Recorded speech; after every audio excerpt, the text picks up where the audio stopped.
Hello everyone. Welcome to discussion number, I don't know the number, it is Today we're learning about backtracking. So I think you must have covered this problem extensively in lecture.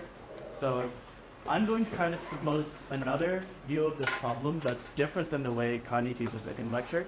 And if this confuses you, you can erase it quicker. So in Divide and Conquer, what we did was we started reducing problems to smaller instances we can solve. With binary search, we took a list that was sorted and kept recursively cutting it in half, such that the new list that was generated followed the same properties as the old list. With the divide and conquer algorithms we did last time with iterative multiplication, we formed smaller and smaller multiplications, each of which followed the same properties of the original problem statement ahead. With that in mind, let's take a look at the problem. Given an array a1 through n of integers, compute a selector for the longest increasing subsequence.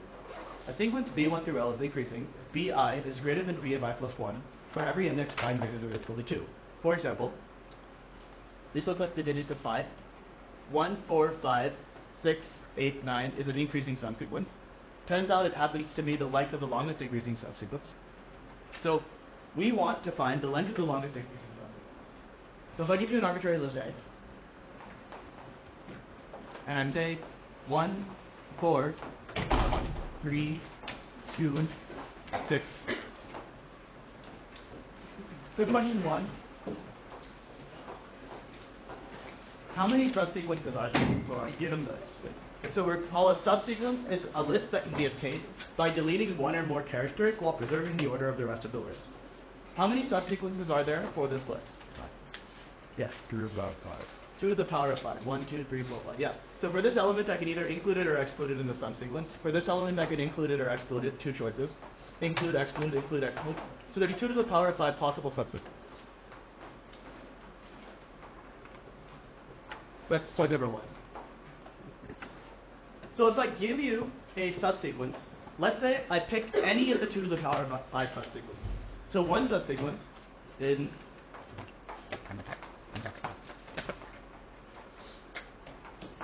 is, it could be, let's say, 1, 3, 2, 6.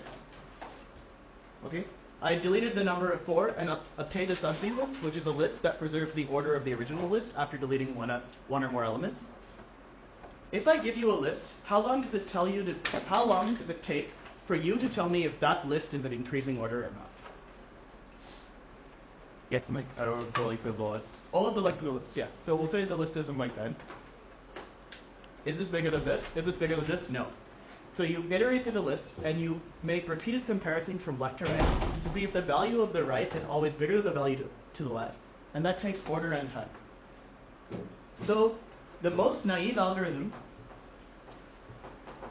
or the simplest algorithm, can be generate all subsets. So generate all subsets.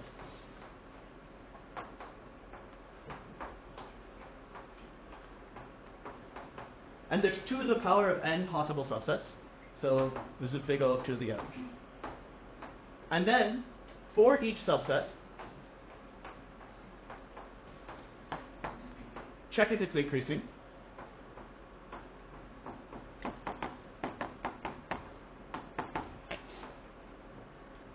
Which takes order and time. We can maintain a maximum above. And then we can take the maximum of the current max, we'll just say current max,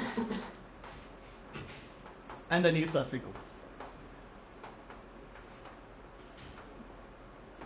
Okay? So brute force enumerate all of the possible subsequences of this list. There's 2 to the power of n of them. For I from 1 through 2 to the n, corresponding to each subsequence, check if the subsequence is increasing. If the subsequence is increasing, compute its length. If the length of the current subsequence that I've observed is bigger than the maximum current length subsequence, then replace the maximum. So how long does this algorithm take running countings?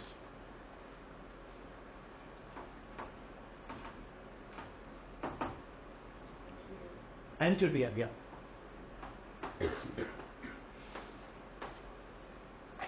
So this is the most naive approach we could take. So how can I optimize that? Well, there's a few optimizations I can make. As I'm generating the subsequences, I can stop generating the subsequences So let's say I take this. I start generating 1, 4, 3. I don't need to go generating the rest of the subsequences starting from here, because this is already not an increasing subsequence. So I can drop that. So I can try to reduce my search space for the longest increasing subsequence by generating only increasing subsequences from my list A. If through the generation process I notice that I have a decreasing element, 1, 4, 3, I can terminate the generation process of the subsequences, and that will optimize my search space. So how much will that cut my runtime down by? We'll cut it down by here, and you have to check it through. It'll cut it down by n because I don't need to check if it's increasing anymore. Okay, that's true. So this check to see if it's increasing goes away. So now I have, let's say, a big O of...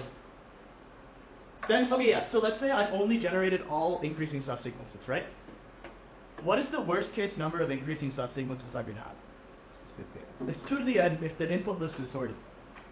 So if my input list is sorted, 1, 2, 3, 4, and I only generate the set of all increasing subsequences, every subsequence that I generate here will be increasing. So I have 2 to the n subsequences, and then to find the maximum length, I iterate through all of them, check the length, and take the maximum. So big O of 2 to the n plus big O of 2 to the n is big O of 2 to the n. So now, let's solve this problem recursively. So given an array, a1 through n of integers, compute the length of the longest increasing subsequence. So when thinking about recursive problems, so the theme of this lab is backtracking. When thinking about recursive problems, there's a couple of approaches that tend to help me. What I like to do, and you saw me do this even with recursive string generation, is assume somebody else already wrote the function that I'm trying to implement for me. Somebody else has already implemented a function that finds the length of the longest increasing subsequence for me. I don't know how they've done it, and I don't care how they've done it. I just know it exists.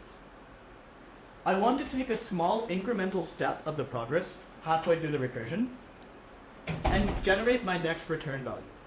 So when generating that next return value, there's a few things that are helpful. One, you can pretend like you're starting off the recursion at the beginning of the list.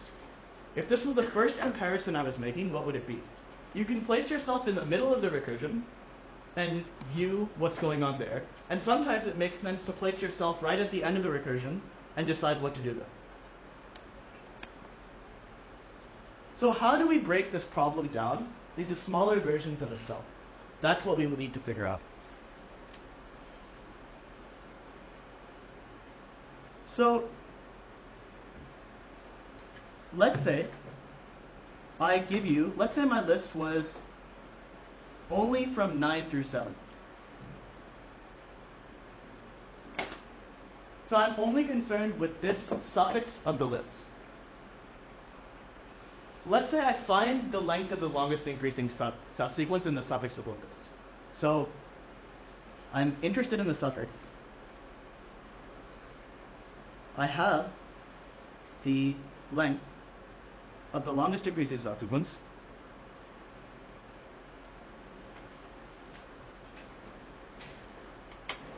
sequence in the suffix of it.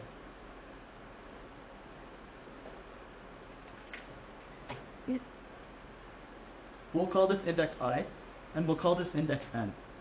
Okay? So suppose I have the length of the longest increasing subsequence. I don't know how I did it, I just had it. Okay? Let's say I also know that j, we'll call this element j here.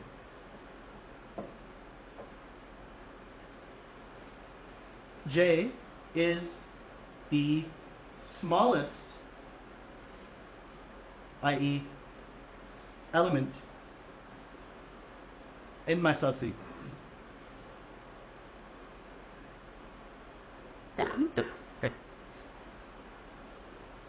So let's just say hypothetically, this is a bad example because let's pick j to be here, okay?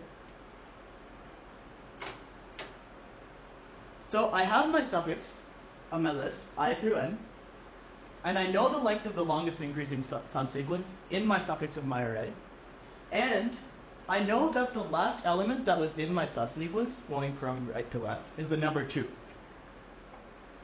If I want to add on anything at all from this part of the array, what's the smallest number I can add on? Or what's the next largest number I can add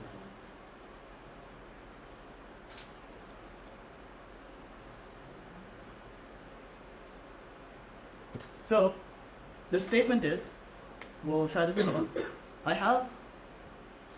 Let's say I have a list, 3.1415. Okay, I know that the length of the what's the length of the longest increasing subsequence here? It's 1, 4, 5, correct? So the length of the longest increasing subsequence is 3. Longest increasing subsequence is 3. Suppose I only viewed, I put a breakpoint here, okay, and I said this is my sublist.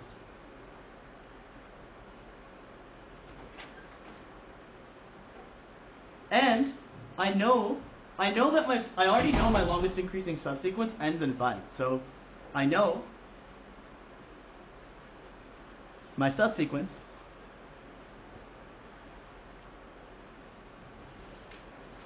ends in 5. Okay, we're going to call this J for now. So I know that my subsequence ends in 5.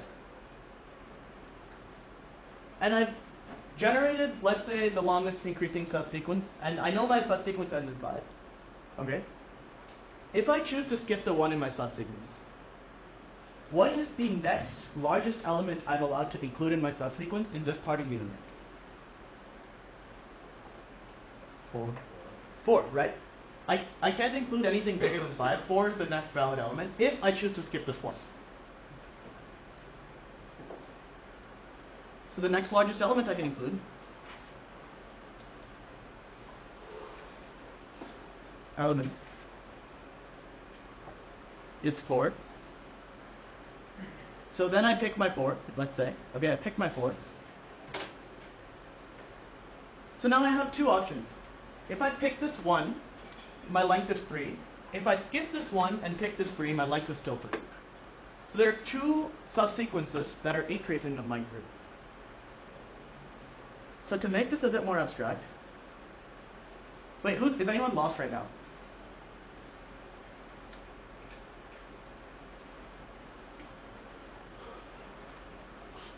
So the strategy I want to do is I want to look at suffixes of my array.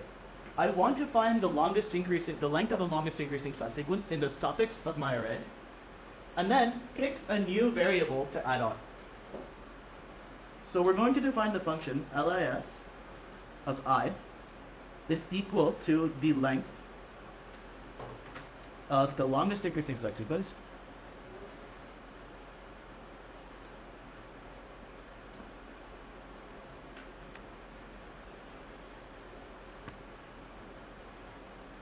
in the suffix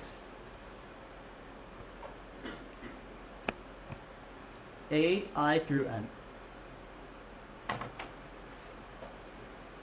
So we'll just take this for now as my suffix, ai through n. We can say I plus 1 actually, and make it That's on. Oh, it's good.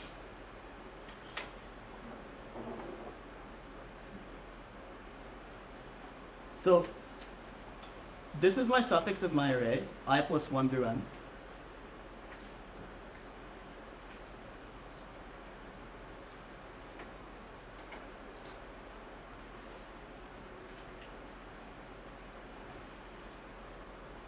So suppose by magic,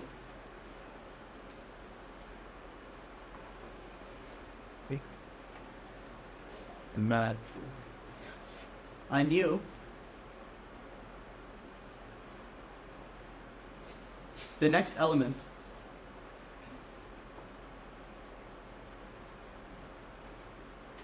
hid my subsequence. And we'll call that j. So suppose I knew, just by magic, that this j was the next element in my subsequence. So I'll pick this one.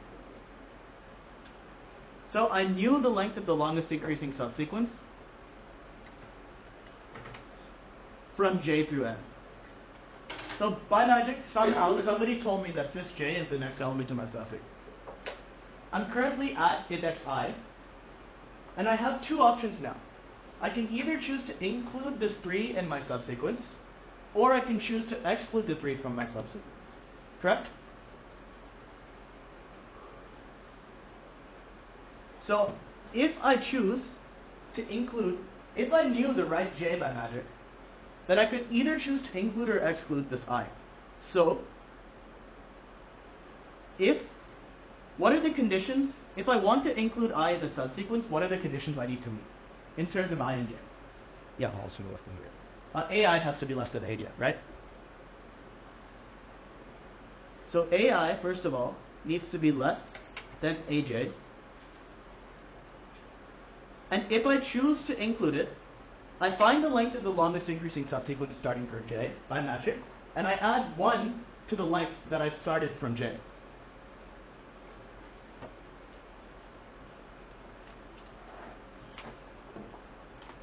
So to reiterate, by magic, somebody else told me the length of the longest increasing subsequence starting from j to the end of the array. I'm currently at index I. If I is less than j and I choose to include the element ai in my subsequence, I add 1 to the count of the longest increasing subsequence starting from j.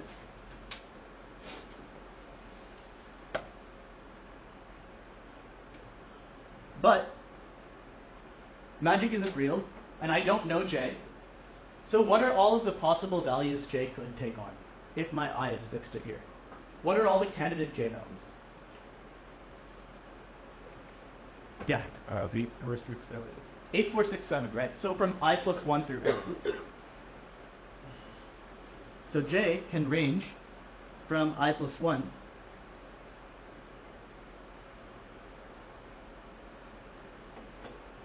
and then I just try all of them and take the maximum.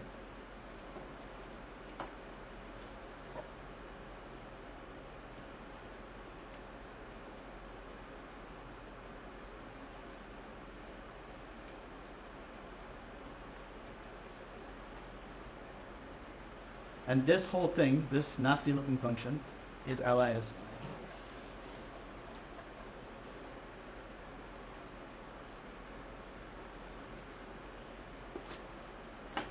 Okay, now there's an issue. Suppose I have a suffix of my array, and it looks something like this. So let's say I have an array that looks like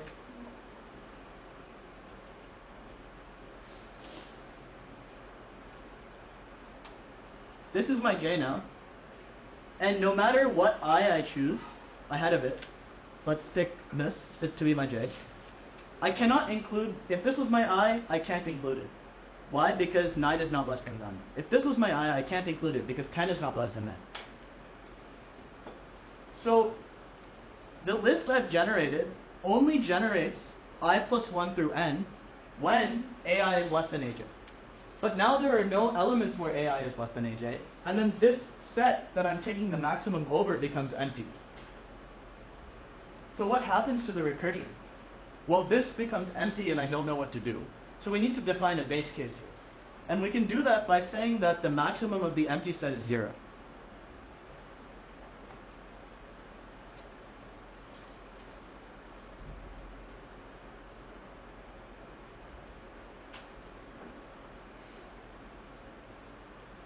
So now I have this function that I wrote that finds me the length of the longest increasing subsequence starting from I plus 1 through n. How do I call the function to get my final answer? So if I call it from here, it'll give me the longest increasing subsequence and give it here. If I call it from here, it gives me the longest increasing subsequence from here. If I call it from here, it gives me the longest increasing subsequence from here to here. So what should I start out the recursion value with? I'll give you two options. To get my final answer, should I, 1, call LIS of 0, or LIS of 1, or 2, should I call LIS of n? LIS of n. LIS of n, what? So, okay, I don't want to put you on a call, but describe once more in English what LIS of I computes. To the longest increasing subsequence from I plus 1 to n. Yeah, we'll make this I just for simplicity right now. What do you think? Okay, but let's say it computes the longest increasing subsequence from I to n. So substitute n in. What am I computing now? The length of the longest increasing subsequence from n to n, Basically the last one. which is not what we want. But we are checking for lesser, right? Like AI is less than AJ, and then we are adding. Yeah, but do we want the length of the longest increasing subsequence? So what this does is it slices the list, right? So if you take like a Python slicer, you say n to n, you'll get just the last element. What you want is the length of the longest increasing subsequence starting from 1, going all the way to n. So you want the length of the longest increasing subsequence in the list A1 through n. Does that make sense? So to start off the recursion, you want to call lis of 1, because that will give you the length of the longest increasing subsequence from A1 through n, which is the entirety of the array. Does that make sense? Yes, no, cover. Questions? Yeah. So when you start off the recursion at lis1, what is your j value? You try all of them. You have a set that starts from I plus 1 that goes all the way to n. So j starts from 2 to n. Okay. So this is a set that contains 2, 3, 4, 5, 6, 7, 8, 9, 10. Yeah. Does that make sense? Interesting. Yeah. Why don't we use some like, could you just like walk through it using the algorithm, like smaller subsequence? Yeah, sure. We can try to walk through it.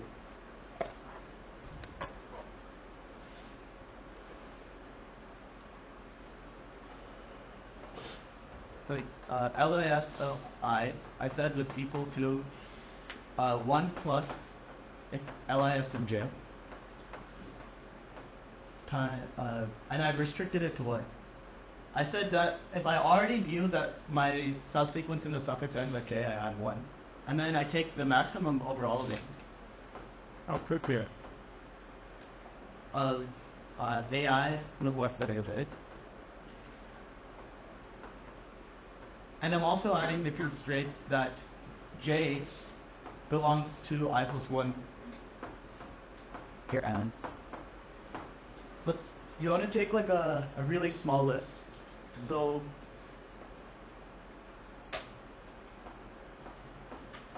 we'll take this. So the answer is either you pick 3 and 4 and it's 2, or 1 and 4. So let's call LIS of 1.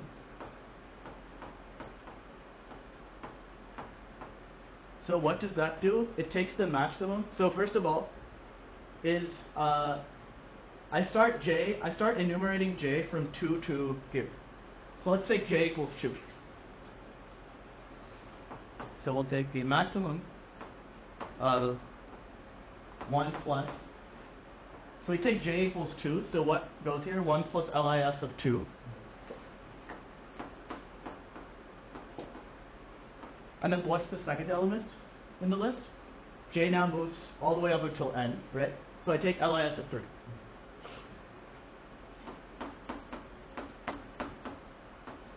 What would be forward? Or are you talking about the index? I'm sorry? Why would you do LIS of 3? So j is ranging from I plus 1 through n. Oh, okay. Right? So I plug in j is, so I is 1. J ranges from I plus 1 through n.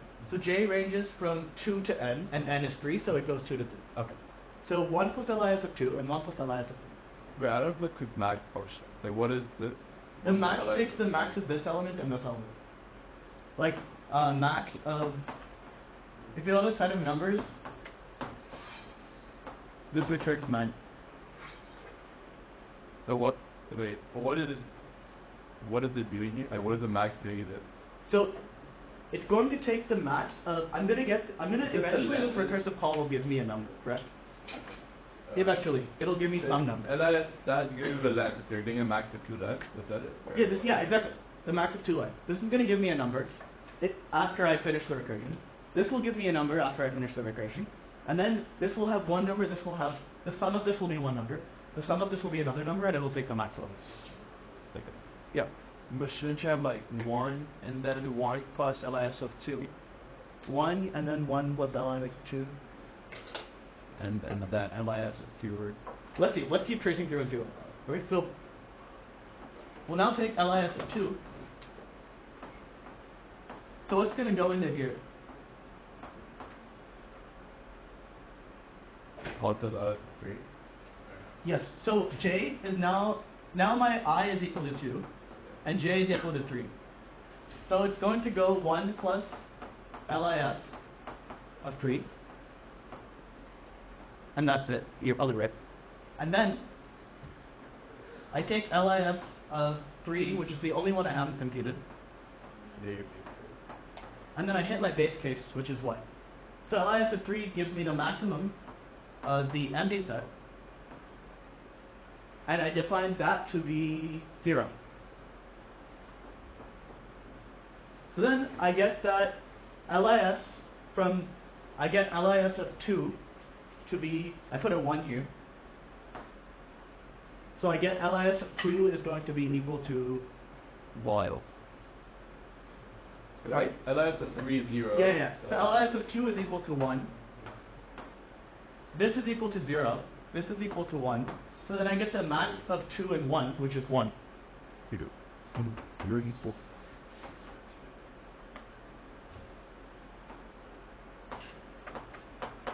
I don't know. This becomes 2. This becomes 1 after addition. And you get 2. I don't know how. In this mismatch could be max 1 plus lis j. How are we getting this comma 1 plus lis 3? So what this means is take the maximum of all of these. I think this is a syntactical issue. So let's say I want to say take the max of 1 is less than or equal to I is less than or equal to n. And then I put I here. What this means, let's fix n to be 4. What this means is go through, let I be all of the numbers in the iteration space from 1 through 4. So 1, 2, 3, 4, and then take the maximum of those 4 numbers. So I think it was a notational thing that was causing the issue. So it means we find a max of lis 1, lis 2, lis 3, lis 4. Something like that, right? Exactly. Well, yeah, exactly. So we're taking the maximum of all of the future functions. Okay. So then, is this, no, yeah. I have a question. So, wouldn't you only want to call that lis of true if the value f2 is bigger than the value at I? Yeah. So, but in this case, we call lis2 even though we have 1 at the second index. Yeah, I shouldn't have. Okay. Yeah. I see. And then, so you do this for... You basically, okay, here's how I like to think about this. So, here's how I would think about this, and maybe this will help, maybe it won't.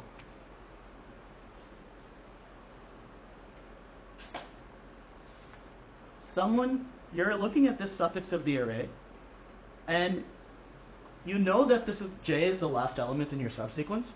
J is the last element in the longest increasing or the first element in the longest increasing subsequence of this suffix of the array. Does that make sense so far? Mm-hmm. If I want to decide whether I should add this variable I on, the requirement is that 2 needs to be less than 6. Yeah. So I will do 1 plus the length of the longest increasing subsequence starting from j. But I don't know what j is, so I try all j starting from I before negative. Does that help? Yeah. Okay. Can I move on? Yeah.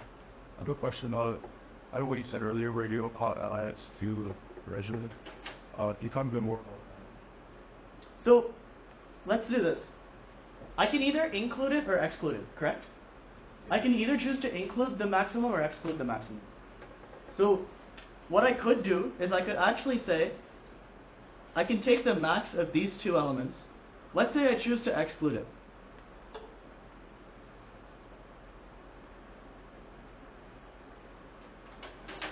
Let's say I choose to include it, right? What's going to end up happening is 1 plus lis of j will always be bigger than lis of j. Yeah. So it's sort of a greedy optimization. Especially if you like where do we like check where that happens here in this, in the conditional. So let me do one thing. I'm going to say, for notation purposes, oh whoa, this actually erases.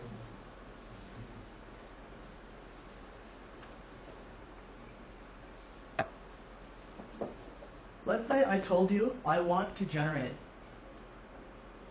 maximum of, let's say, I'm going to generate the maximum of, or let's do something else, just so we can get the notation. I want the minimum of I plus k squared.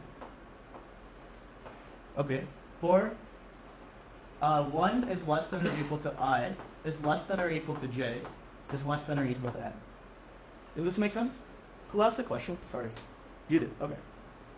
So what's happening is the only things that are generated in this set are the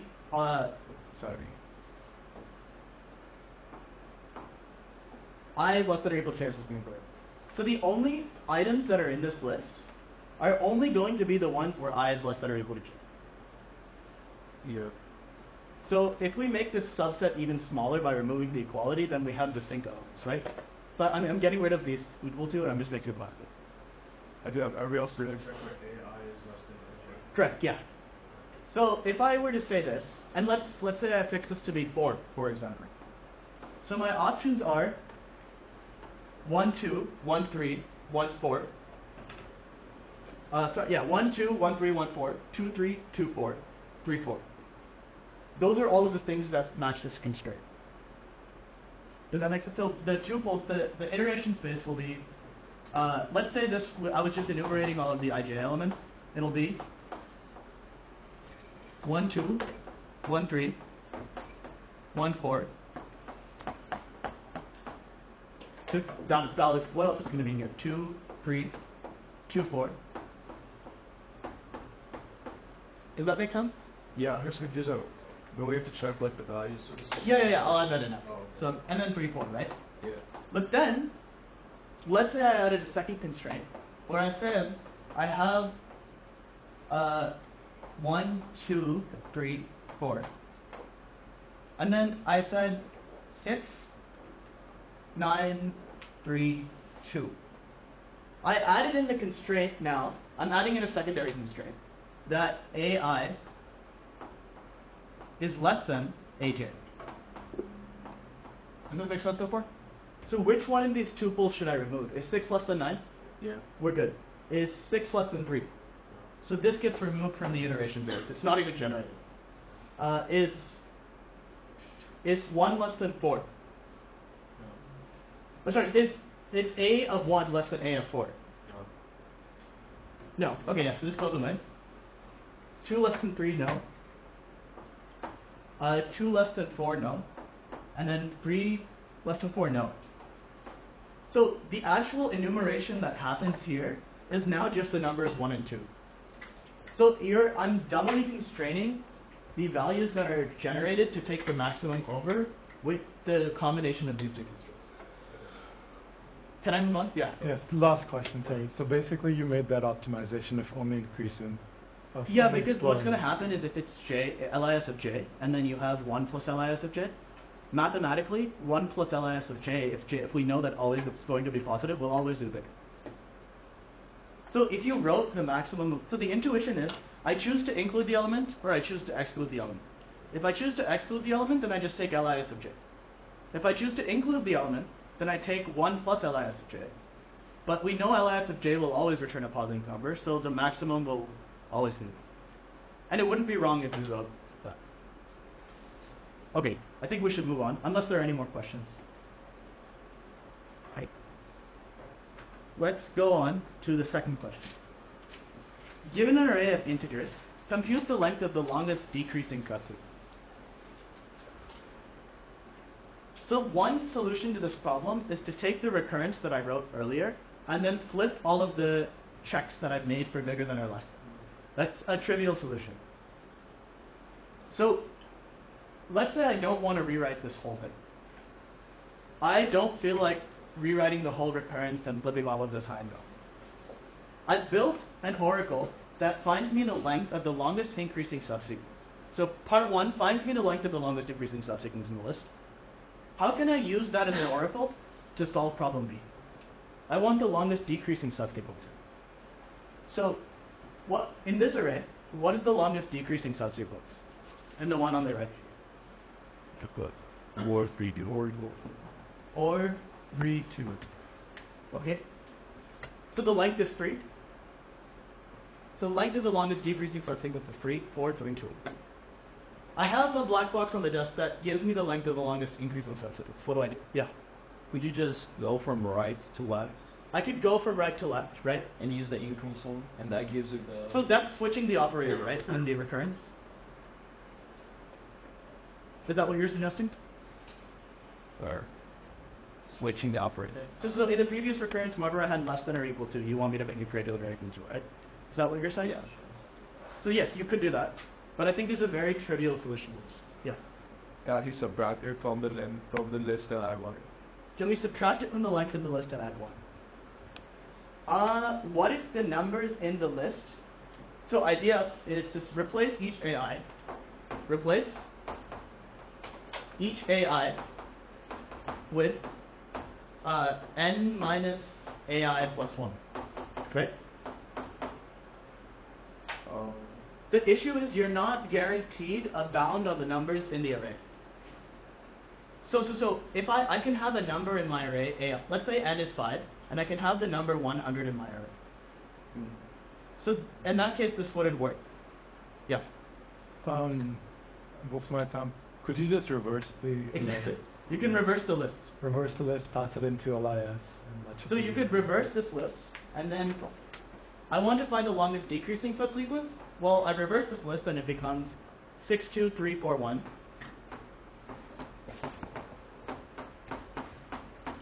And now, 2, 3, 4 is the length of the longest increasing subsequence in the reverse flipping. So I don't need to rewrite the whole recurrence. Another thing I could do is I could just multiply all of the elements by -1 in the array, and then copy the LIS oracle that I've already written. So there are multiple ways of reducing the problem to, yeah. But if you reverse the list, wouldn't you also have to flip the output? Would I have to flip? So there's a very subtle point here. So he's saying, if I reverse the list, would I not need to flip the output? Why not? Because then the sequence is not get there. Exactly. So the reason is because what does LIS return? It returns the length of the longest increasing subsequence. It doesn't return the subsequence itself. If it returned the subsequence itself, then yeah, I'd need to reverse the list. What was the first deleting again? Like the flipping one? Doesn't the operator? No, you just make AI. Yeah, so you do something very, very similar, except instead of checking for AI bigger than less than or equal to agent, you check AI agent. You go start. Yeah, you can start from. You can write the recurrence starting from the other side too. In many, many ways. I like looking at suffixes. So now let me ask this.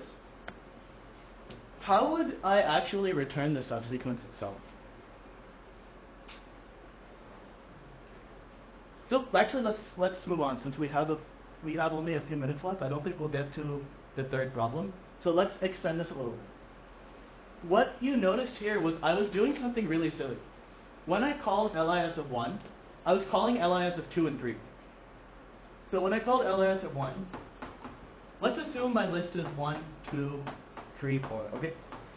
Worst case input, I check all of the subsets. When I called LIS of 1, I was taking the maximum of 1 plus LIS of 2. I'm going to abbreviate it to L. L of 2. 1 plus L of 3. And then I was taking 1 plus L of 4. Okay, and then when I was computing L of 2, I was taking the maximum of, what is it? 1%. Yeah, 1 plus L of 3, and then 1 plus L of 4. And then, when I was computing L of 3, I was taking the maximum of 1 plus L of 4. Correct? So if you trace the recursive calls, what's happening is LIS of, this is calling LIS of 2. LIS of 2 is calling these. Each one of these is calling these. It's computing a value and then erasing all of this stuff from memory. So what's happening is the execution flow looks something like this. This calls this, which calls this, which calls this, which calls this, which calls this. It gets a number return value, and all of this stuff is cleared from the stack. It goes away. Then, when I call LIS of 3, it calls LIS of 2, which calls this, which calls this, which calls this, which calls this. It gets a number for LIS of 3, and then it deletes all of this stuff from the stack. Yeah, that's so you won't go there. So Oh yeah, sorry. It calls LIS of 4. target. The point stays the same. Or whatever. Okay, so the point is then like it's going to call LIS of 3 will call this, which will call this. And then all of the stuff gets cleared from memory again. And then when I call LIS of 4, it calls LIS, well, it's a base case, okay? The point is, I have so much redundant computation happening again and again and again. Every time I compute this, I go all the way down to computing LIS of 4 and then clear all of the memory. Then when I compute LIS of 3, I go down to LIS of 4 and clear the memory. So if I start the computation in this direction and cache the results that I get from this, then I can quickly access this. If I cache this result, I can quickly access this. So this is a process called memoization, where you cleverly choose the evaluation order of your